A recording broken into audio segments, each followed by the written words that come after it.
In canon, the secret to a Jedi retaining their consciousness after death in the form of a Force ghost originated with Qui-Gon Jinn's discovery of the wellspring of life in the deep core of the galaxy, and the lessons passed on from the Force priestesses there. This secret would subsequently be passed on to Yoda and Obi-Wan, who like Qui-Gon, were able to manifest their consciousness as Force ghosts as well.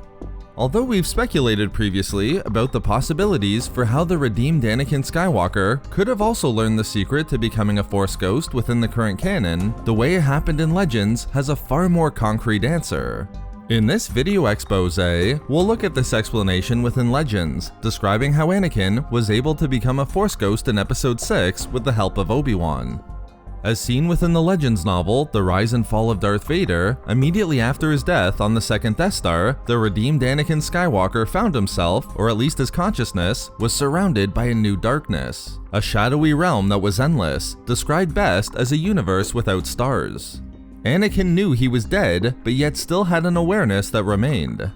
It was this awareness that allowed him to perceive a shimmering light within the distance, and with the light, a voice that called out to him by name.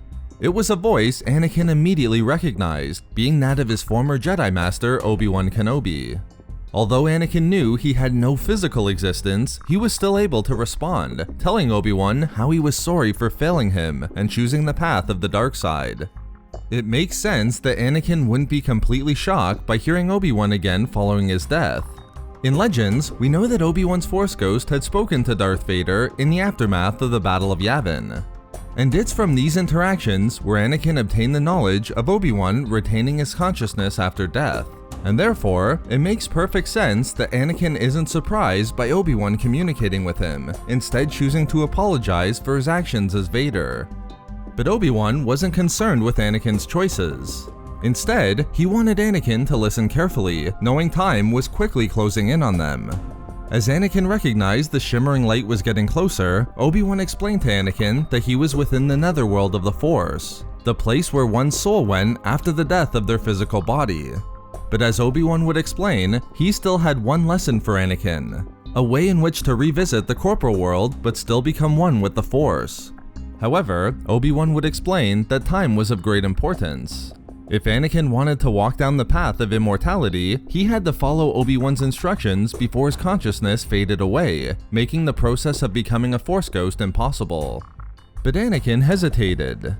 Believing his actions as Vader made him beyond redemption, he asked Obi-Wan why he should be granted the secret to immortality. Obi-Wan didn't hesitate at all, telling Anakin that the secret could be his because it was through his redemption that ended the horror of the Sith, and which also fulfilled the prophecy of the Chosen One. Having obtained Obi-Wan's permission, Anakin's first thought went towards his children and his desire to see them again within the corporal world.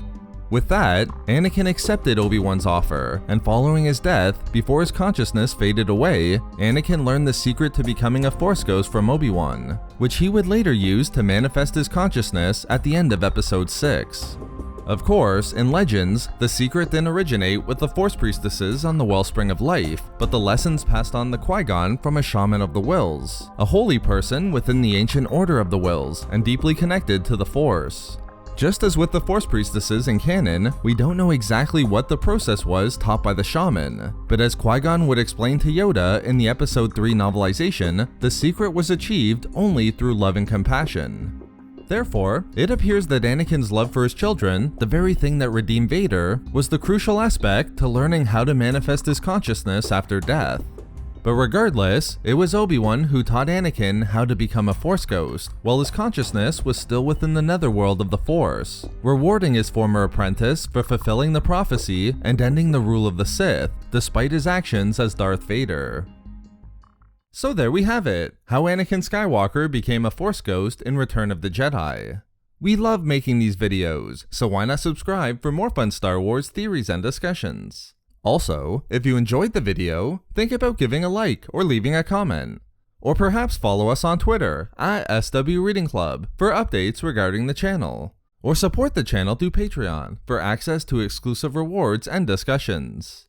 If not for me... for Serenity.